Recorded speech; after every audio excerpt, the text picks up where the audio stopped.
Welcome to lecture 3 of module 5. The next topic we are going to discuss is transmission control protocol. Okay, so we have been discussing on the transport layer protocols. The first protocol we have seen is a user data jump protocol, which is a connectionless protocol. Next one is a transmission control protocol, which is a connection oriented protocol.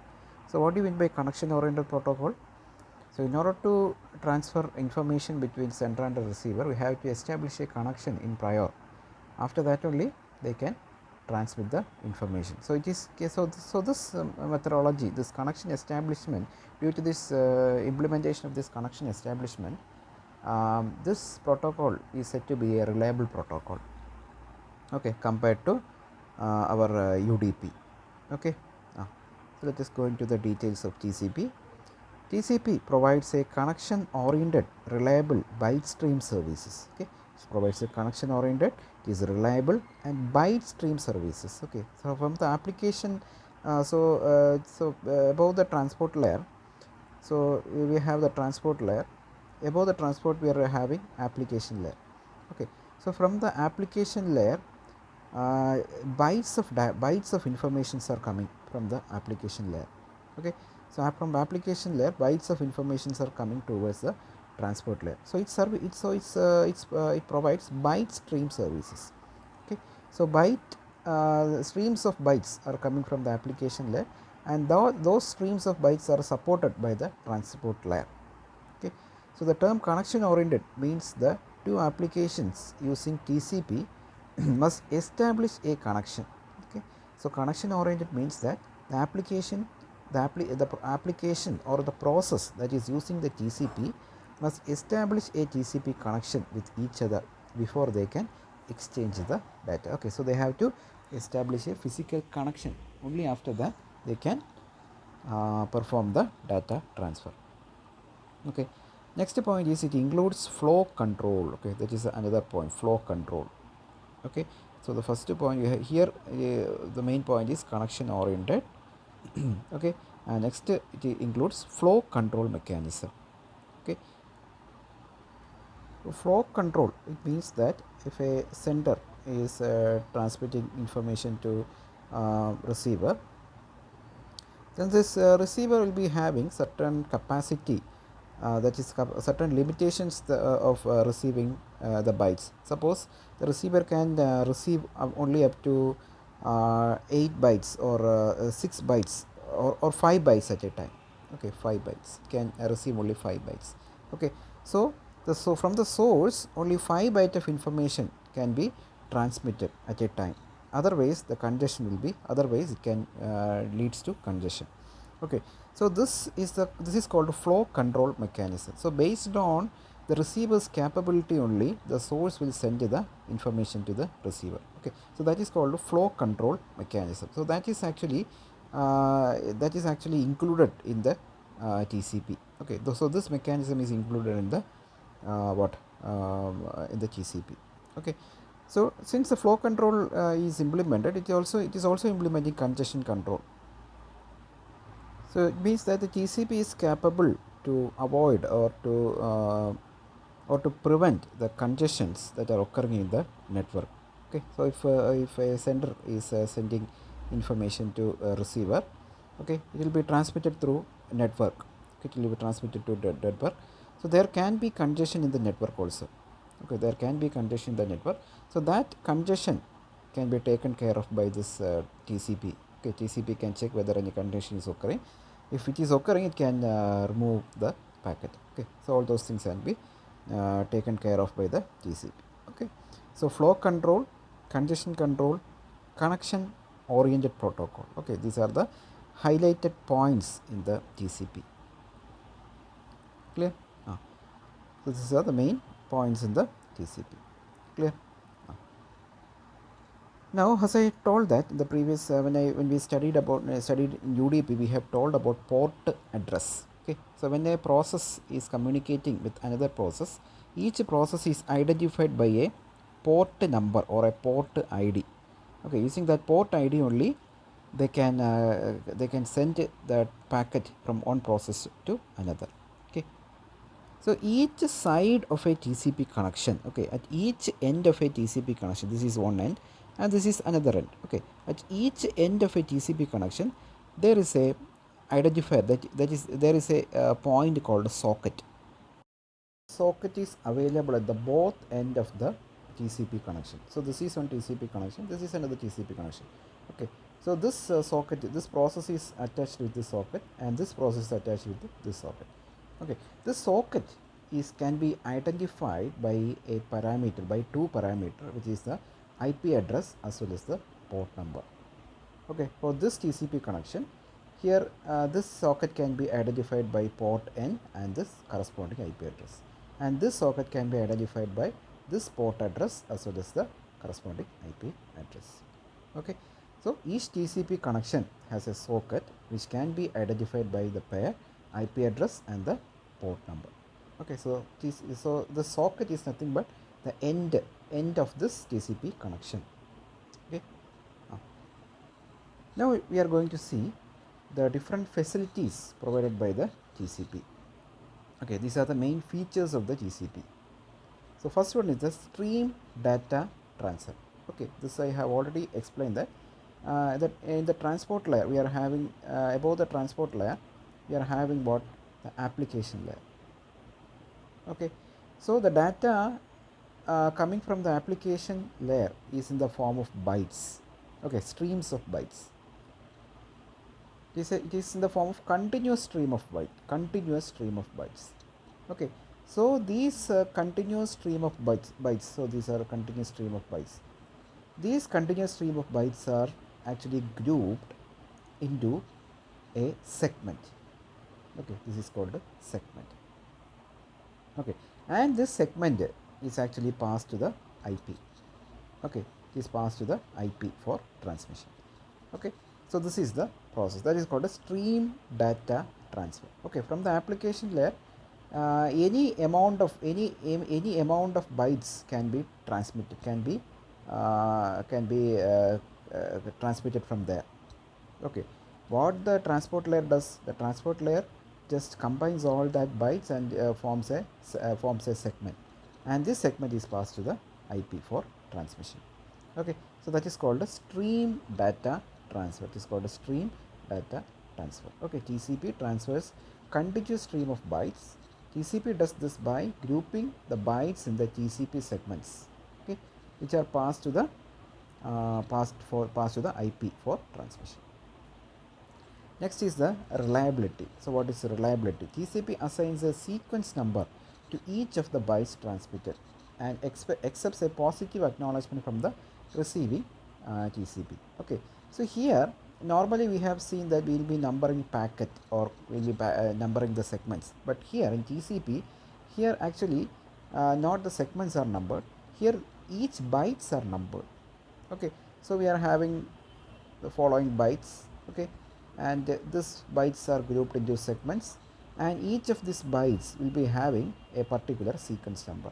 Okay, so this will be having, this is a particular byte, this will be having a number, this will be having a number, this will be having a number. So this will be numbered as 1, this will be numbered as 2, 3, 4, 5. Okay, so each byte will be numbered in this fashion. Okay, so TCP assigns a sequence number to each byte transmitted and accepts a positive acknowledgement from the receiving TCP.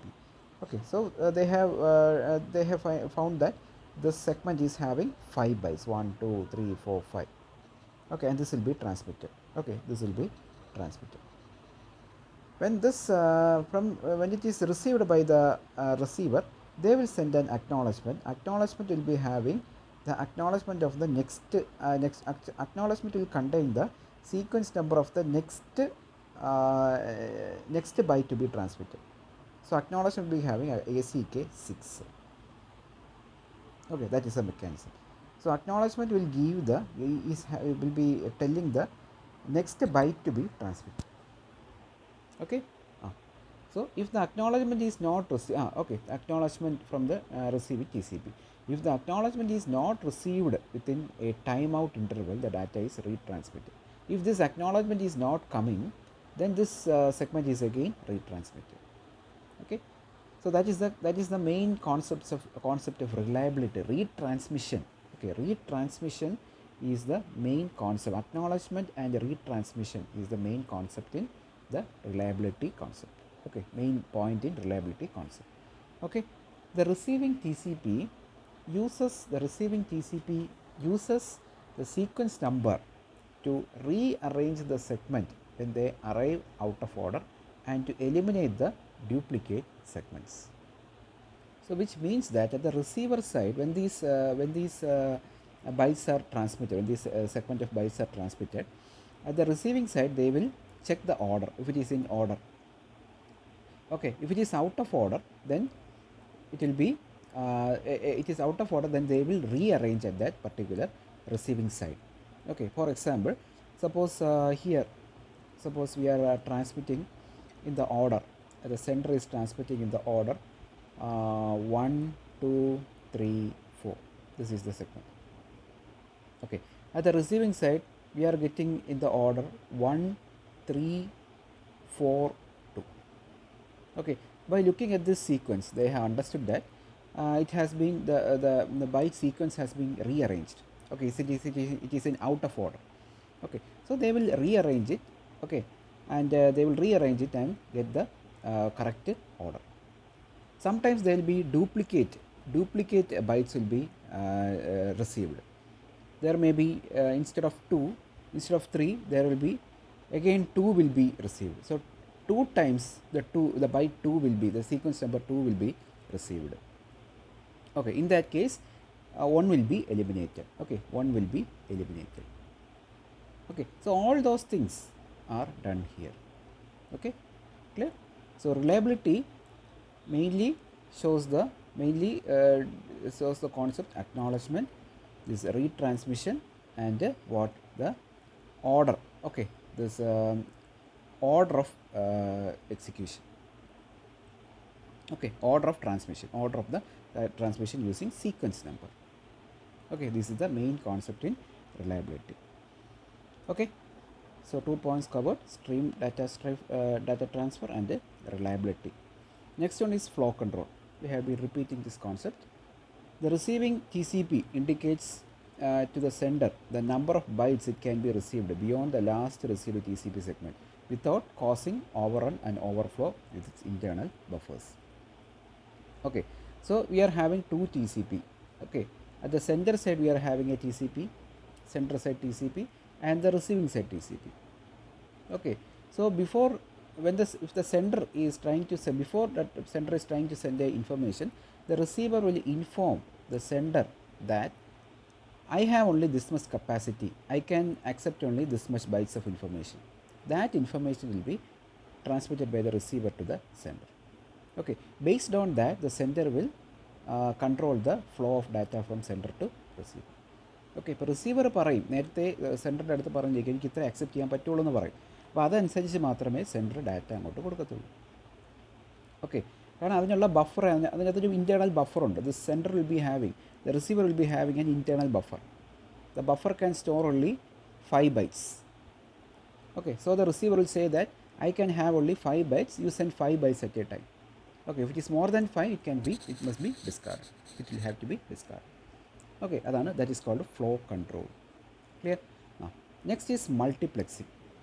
So multiplexing means we are having two hosts.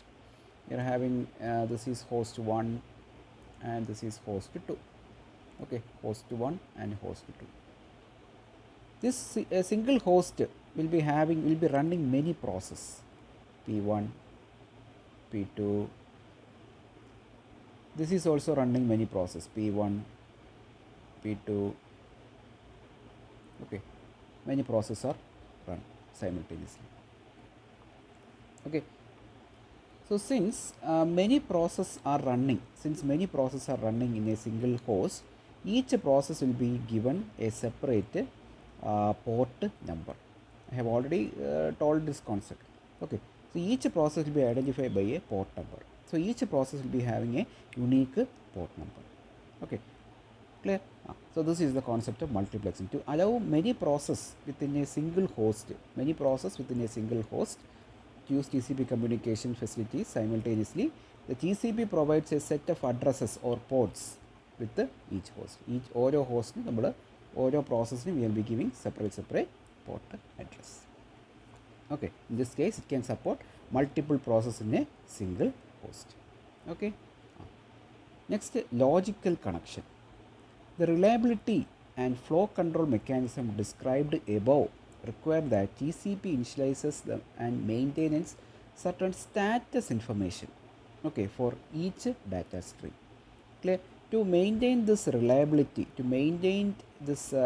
reliability and flow control mechanism, the TCP has to continuously monitor certain status information. Okay, status information nothing but control information. Okay, so these control information should be monitored every time to ensure the reliability of the connection. Okay, so this this status information contains the following details. What are they? Sockets, okay, the socket details, the sequence number, window size, etc. Okay, so this is called a logical connection. So this status information is called a logical connection. Okay, so this status information must be maintained to ensure the flow mechanism. Okay, so the status contains the socket details, sequence numbers, and the window size. Okay, size of the window. This is called a logical connection. Okay. Next topic we are going to see is the TCP header. We are going to study the TCP header in detail. Okay, so this is a TCP header.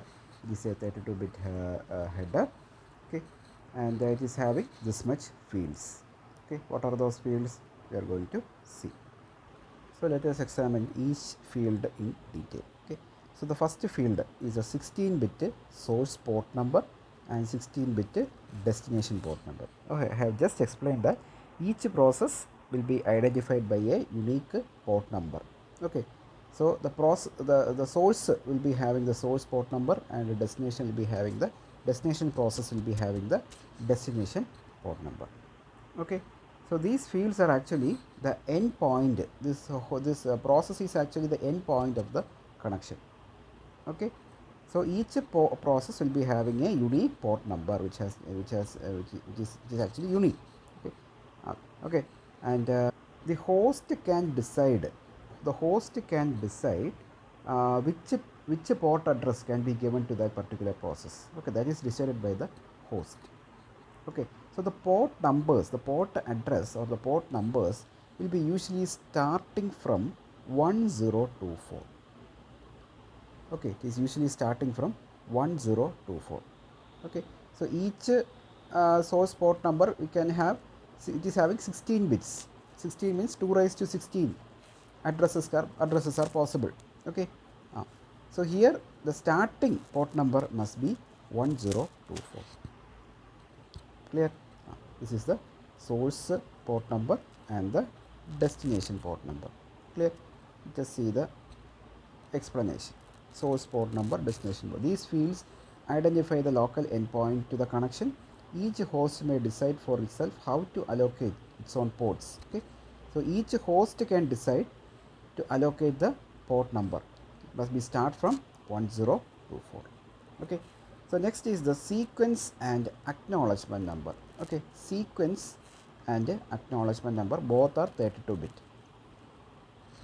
So this sequence number I have already explained that each byte will be assigned separate unique numbers. Okay, I have told that from the application layer the data is coming in the form of bytes. Okay, so there will be many bytes like this, and each byte, all these bytes are will be encapsulated into a segment, and each of these byte will be given a unique number 1, 2, 3, 4 like that. This is called the sequence number. Okay, so the main advantage of using this sequence number, we have already seen that, which means that we can eliminate the out of order of the bytes. Okay, clear? So let us see the explanation. sequence number, this field is used to give the sequence number to each and every byte transferred. Okay, this has an advantage of over giving sequence numbers to every packet, because data of many small packets can be combined into one at a time of retransmission. So it is saying that instead of giving now sequence numbers to packets, okay, instead of giving sequence numbers to packets, it is more convenient to give sequence numbers to bytes. Okay, why? Because in there may be small packets. Okay, so, there may be small packets or segments, and that segment will be having only a single byte. Suppose a packet will be having a single byte. Okay, in that case we will be giving a single sequence number for that, single sequence number for this one.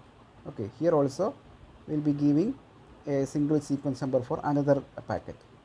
Okay, so the main advantage of giving this sequence number to the byte means during retransmission, in the case of retransmission, we can combine all these into a single segment, and we can retransmit. Okay, why? Because this packet will be having only one byte, this is having 2 byte, and this is having 3 byte. Okay, so when we retransmit, we will retransmit at a time, we will be retransmitting 6 byte. Okay, so that is the main advantage of allocating bytes, okay, sequence number to the bytes instead of this packet number.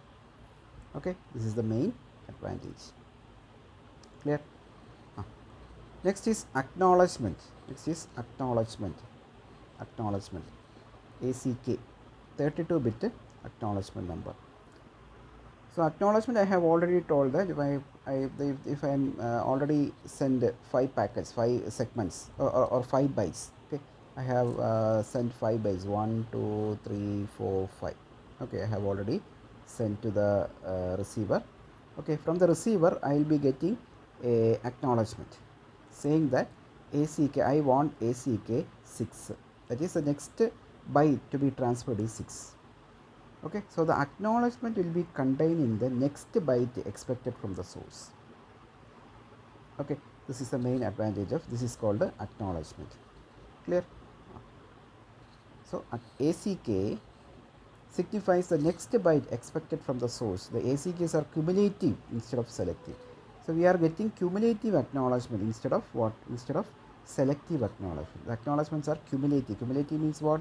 We will be getting the acknowledgement for 5 byte streams or 3 byte streams continuously. Instead of single byte stream getting acknowledgement on single byte stream, we will be getting continuous byte streams of acknowledgement. Okay. So the acknowledgement, so this much is over, so this is over, this is over, this is over, this is over. Next is a 4-bit header length.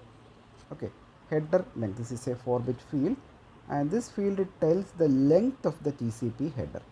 Okay, so length of the TCP header, TCP header total length എത്രയാണ്, this is called. Okay, so the minimum header length is actually 20 byte and maximum is 60 byte. The header must have minimum 20 bytes and the maximum 60 bytes. Okay, that is compulsory. Clear? This is the header length. Next, reserved. This next is reserved. Header length. This field tells the length of the TCP header. This is a 4-bit field. The minimum header length is 20 byte and the maximum is 60 byte. Okay. Next is what? Next is reserved. Okay, this is actually reserved for any future purpose. Okay, this is actually for future functionalities. This field is actually reserved. This is a 6-bit field. Okay. Next, we are having certain flags. We are having 6 separate flags: URG, ACK, PSH, RST, SON, FIN. Okay, so URG means urgent. If we want any urgent data to be sent, this flag will be set to 1. Okay, sometimes you can have urgent, sometimes there may be transmitting, will be required to transmit urgent or high priority information. So certain informations can be transmitted when this bit is set to 1. Okay, so that is called the urgent flag. Next is ACK flag. Okay, so this bit is actually set to indicate the acknowledgement number field in this packet is valid, which means that the acknowledgement number we have given here is a valid one. Okay, if it is a valid one, then we will set this ACK as 1. Okay, so acknowledgement number which is correct, then we will be setting this ACK as 1. Okay, this is ACK. Next is PSH. PSH means pushed data. Okay, this bit indicates the pushed data. If the receiver is requesting to deliver the data upon application data to the application upon the arrival and not to the buffer, which is a until it is full buffer it has been received. Okay, which is called push data, which means that suppose the sender, this is a sender, sorry, suppose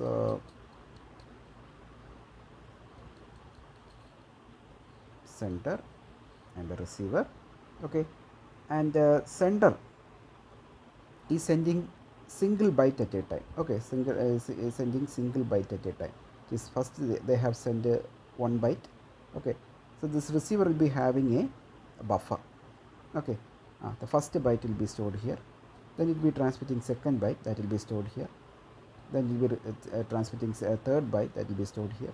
Okay, so this buffer contains this buffer can store only 3 bytes. Suppose the buffer can store only 3 bytes. Okay, in certain condition the sender wants to immediate, so only, so this packet will be transmitted to the receiver. The packet will be transmitted to the receiver only when the buffer is full.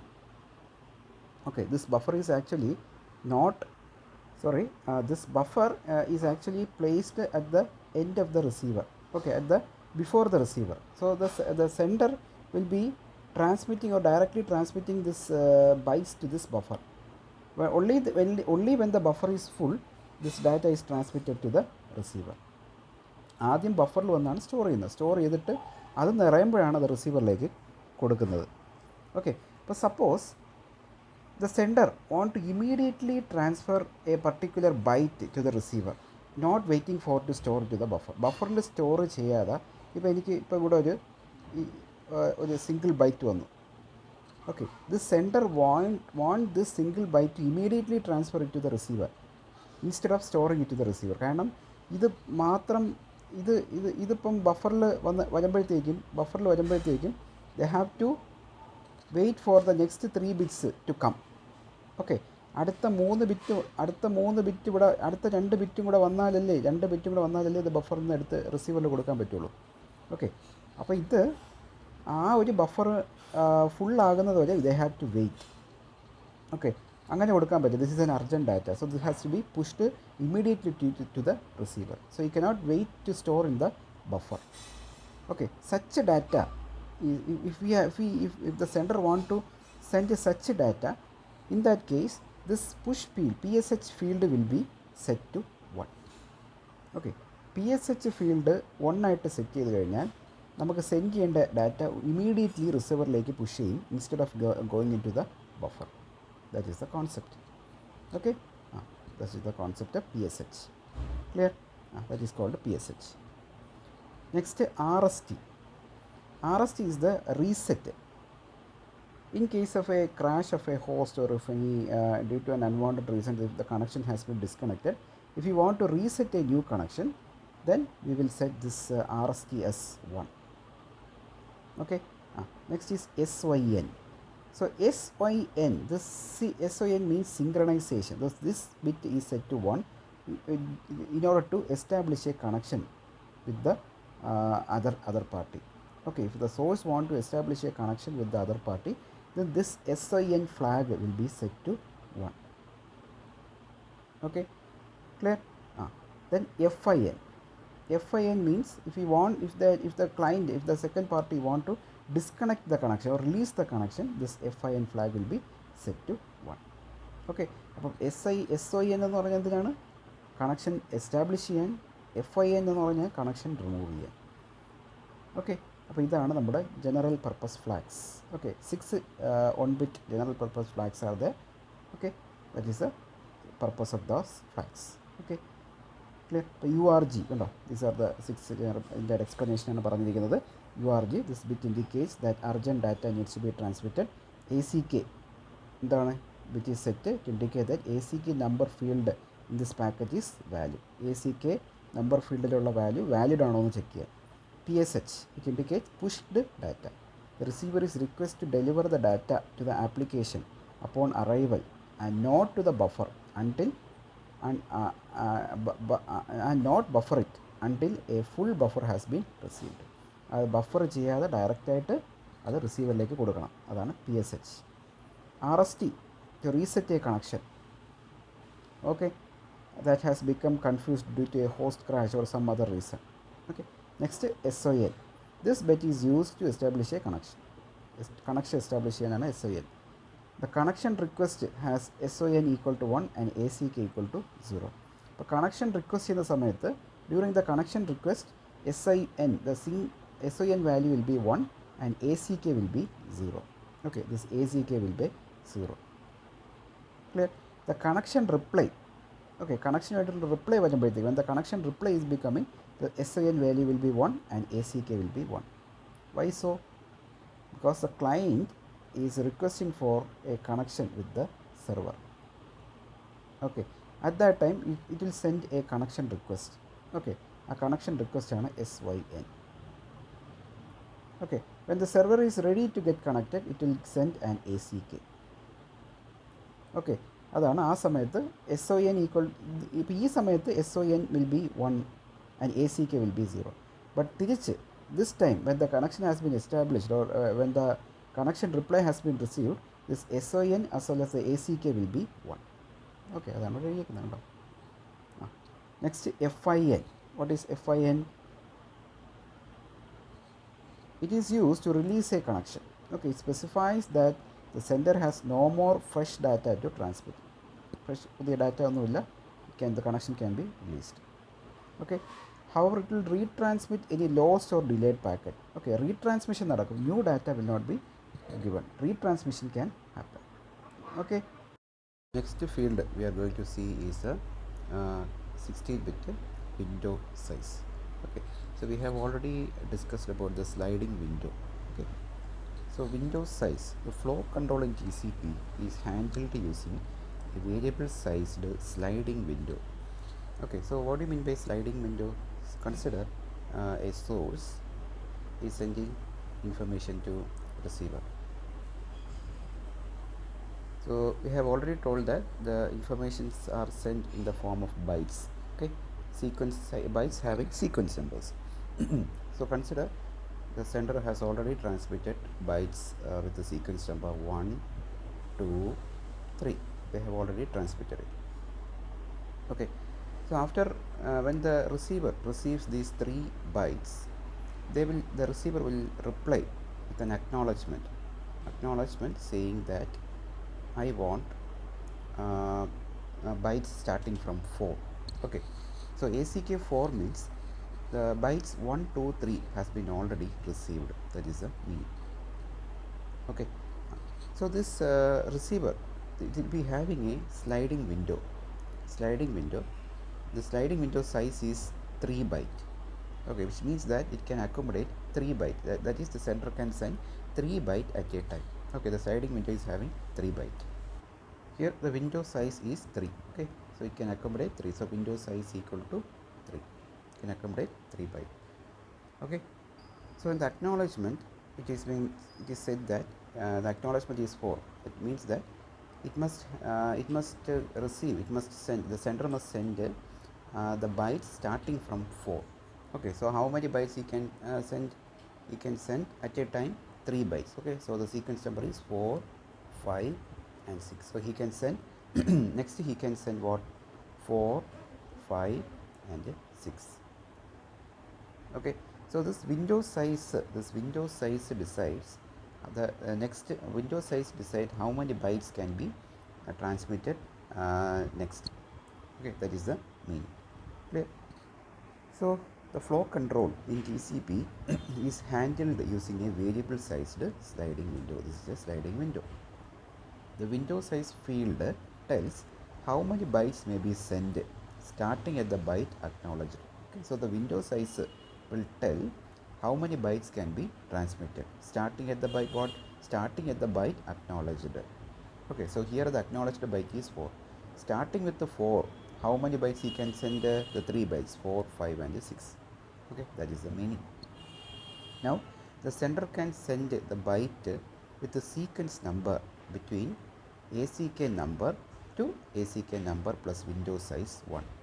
Okay, the sender can send how many bytes? That is based on this formula. Okay, the sender can send the bytes with the sequence number with the following formula: ACK hash to ACK hash minus hash plus window size minus. What is this hash? Hash means number. Okay, so here the ACK number is 4.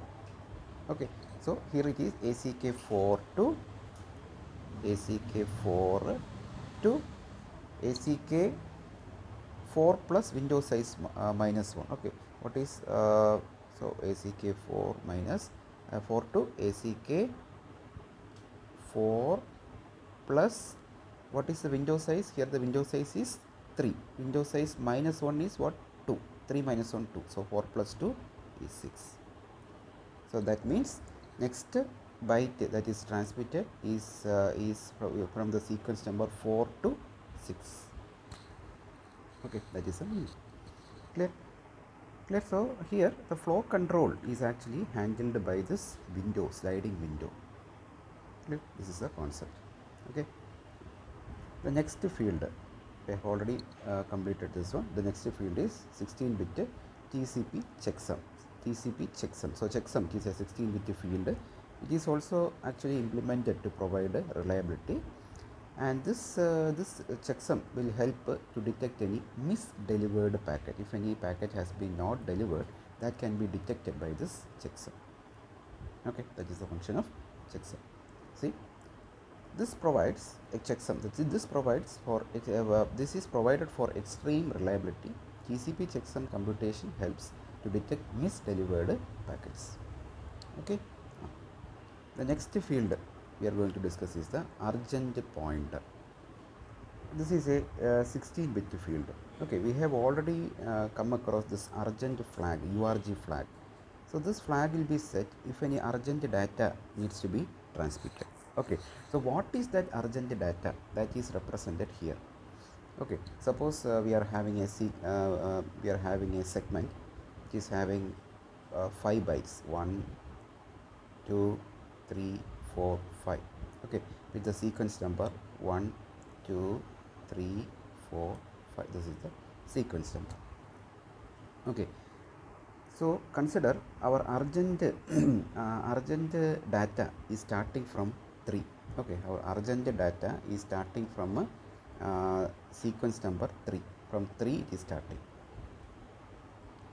Okay, so here this urgent pointer, this field contains the address or the offset of the contains the sequence number of the sequence number sequence number of the urgent data.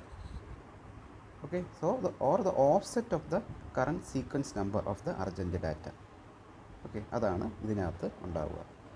So this urgent pointer contains the offset of the current sequence number of the urgent data. Okay, clear? So this is a segment. This urgent data continues till the end of the segment. Okay, അപ്പോൾ ഇത് offset തുടങ്ങുന്നത് 3 എന്നാണ്. Okay, end ചെയ്യുന്നത് ഈ സെഗ്മെൻറ്റിൻ്റെ end വരെയുള്ള ബൈറ്റ്സുകൾ എടുക്കും. Okay, so the urgent data continues till the end of the segment. Clear? So this is called urgent pointer.